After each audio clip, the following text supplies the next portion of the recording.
Alright, the first thing you gotta do is you gotta figure out what exactly it is that you're gonna be doing most often in your small apartment, because that is the thing that you want to make the easiest, and we're gonna be restructuring all of this behind me around that. My name's John. I'm gonna be helping you reorganize your small apartment as I reorganize mine. Let's go.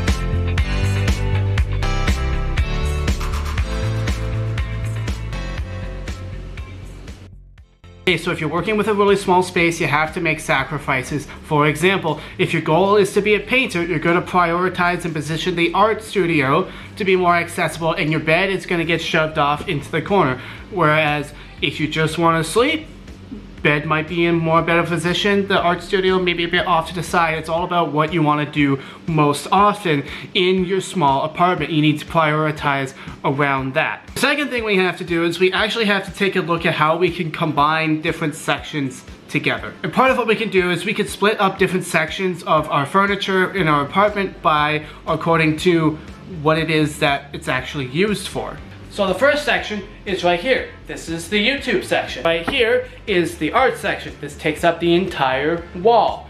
More on that in a second. Alright, so here's the real problem right now. This all takes up space, but I only sit over there like an hour a day. So this is all just looking pretty, but it doesn't do anything.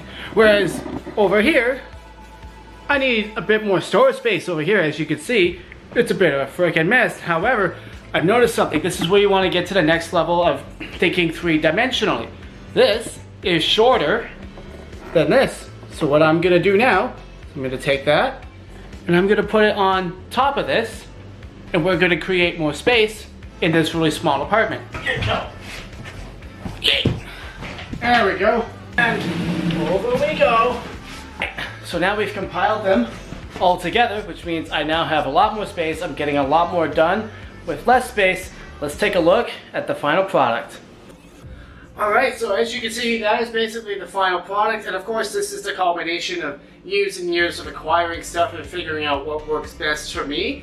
You have to find what works best for you. Just make it very, very simple. Figure out what your top priority is and build everything around that. Figure out what the main activities are and cut out and sacrifice all the stuff that you're supposed to have but don't actually need in order to achieve your dreams. I don't have a bed.